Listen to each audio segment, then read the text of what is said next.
Então é Natal. Mesmo que a Simone não cante a música para você, é Natal. E o Natal, Lucilena Galvão? O que é o Natal para você? O que você pensa sobre o Natal?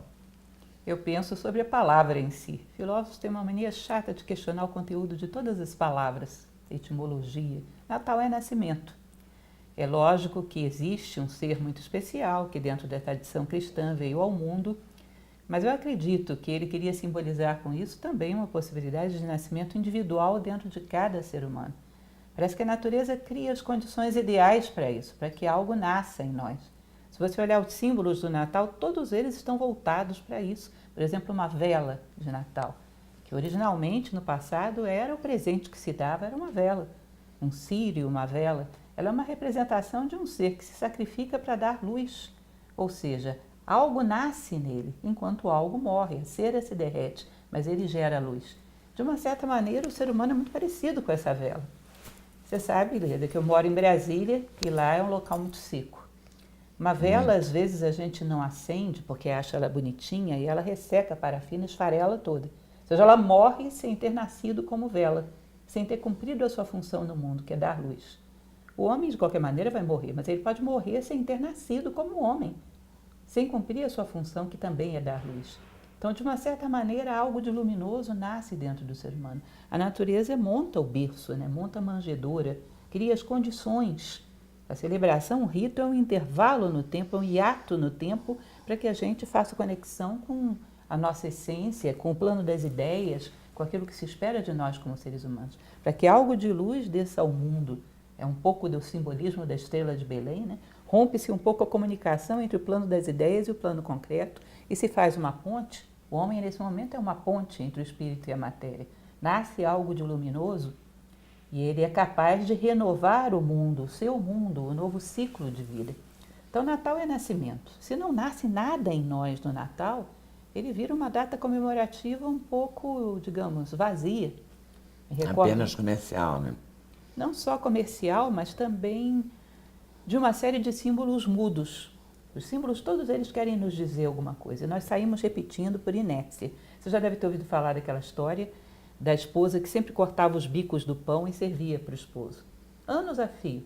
Aí um dia ele virou para ela e perguntou: minha querida, por que você sempre corta os bicos do pão? Sabe que eu não sei? Vamos perguntar para minha mãe, ela sempre fazia isso. Foram na casa da sogra, chegaram lá: mãe, por que você sempre cortou os bicos do pão? Olha, eu não sei, é porque minha mãe sempre fez isso. Vamos lá perguntar para ela, a avó ainda era viva. Chegaram lá: vó, por que a senhora sempre cortou os bicos do bendito pão? Ela: minha filha, porque o forno era pequeno. Ou seja, a gente sai repetindo coisas que não sabem nem por quê. Por que temos velas em casa? Por que montamos um pinheiro? Porque o cone representa tipicamente o processo de crescimento do homem, o eterno retorno até chegar à estrela, até chegar à luz. Por que colocamos, sei lá, o porquinho com a maçã na boca, que representa os instintos que querem devorar o coração humano, né? Então a gente vai lá e derrota esses instintos para poder dar a oportunidade do nosso coração sobreviver. Tudo que você olhar à sua volta tem uma mensagem. E nós não nos comunicamos com isso. Eu acho engraçado porque hoje em dia somos muito rasos quanto a símbolos. Às vezes as pessoas vêm me falar, por exemplo, de Branca de Neve e os Sete Anões, porque é altamente complexo e todo simbólico, como se fosse uma mera historinha com uma tonalidade machista ou alguma coisa desse tipo. A Branca de Neve não é uma mulher, ela é a consciência humana, que está sendo resgatada por algo de espiritual. O toque do príncipe na Branca de Neve é muito parecido com aquele toque da criação de Adão, de Michelangelo, quando Deus resgata o homem da matéria, quando o espírito verticaliza a matéria. Então a gente tem que aprender a falar um pouco a linguagem da alma. Natal é uma circunstância perfeita que foi criada para que o homem desperte. Se ele não desperta, tudo isso foi criado em vão. E a Branca de Neve é a nossa consciência. A Branca de Neve pura, com os lábios vermelhos como o sangue, a pele branca como a neve e os cabelos negros como o ébano da janela, é a obra em negro, que é descida aos infernos, a constatação do que somos, a obra em branco, que é a purificação, e a obra em vermelho, que é a elevação, e a espiritualidade.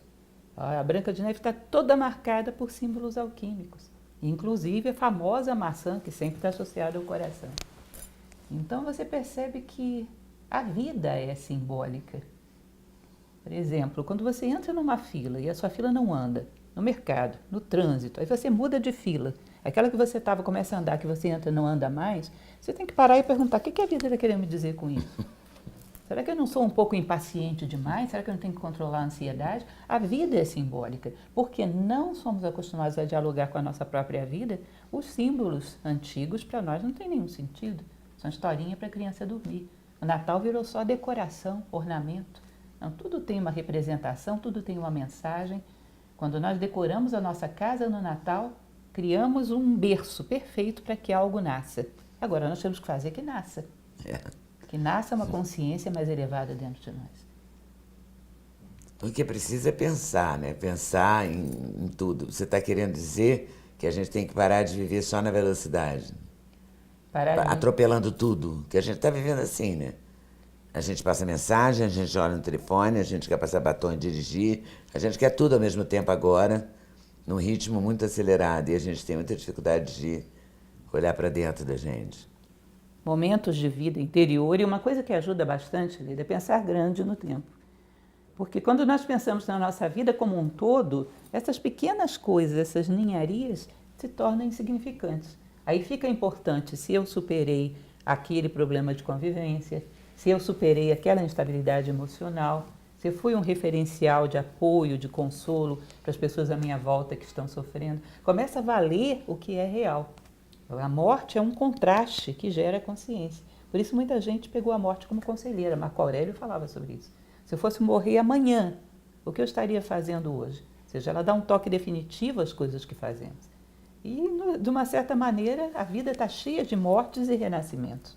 E o Natal é um renascimento. Pois é, a morte para um determinado patamar e o renascimento para outro. Pode ser um renascimento, desde que a gente faça isso acontecer, né? Numa passagem se diz que perguntaram para Marco Aurélio, por que você não teme a morte? Porque eu convivo com ela todo dia morre alguma coisa em mim, todo dia renasce algo maior. Então estou ficando íntimo dela. Todo dia morre um patamar de consciência e nasce outro maior. Então quando ela vier, eu já estou acostumada com a lógica da morte e do renascimento. E a vida a gente deveria estar acostumado com essa lógica. Agora, pensar pequeno no tempo faz com que a gente se afogue num copo d'água. Nós começamos a tomar os problemas do dia a dia como se fossem vitais. Basta você pensar, daqui a 10 anos, o que eles significarão? A minha vida como um todo, o que significarão? E se você não pensar nas coisas grandes, elas não vão acontecer. Consciência nasce por contraste. Nós sabemos o que é a cor amarela, porque ela termina aqui e começa o verde. Se o universo inteiro fosse verde, a gente não veria o amarelo. O contraste entre o tempo e a eternidade, entre a vida e a morte, nos dá o que é o sentido da vida. De vez em quando pensar grande e ver a minha vida como um todo, o que eu estou fazendo, o que eu estou buscando, o que está sendo válido. E esses momentos, digamos assim, de cerimonial, são ideais para isso. Então, Feliz Natal. Feliz Natal Renascimento. Muito obrigado. Que seus símbolos sejam muito inspiradores. Muito obrigada mesmo. Obrigada a você também que está nos assistindo e volte sempre aqui no canal, avise os seus amigos, aperta o sininho, dá like, faz tudo que todo mundo manda você fazer no YouTube e cresça, que também é uma boa. Valeu.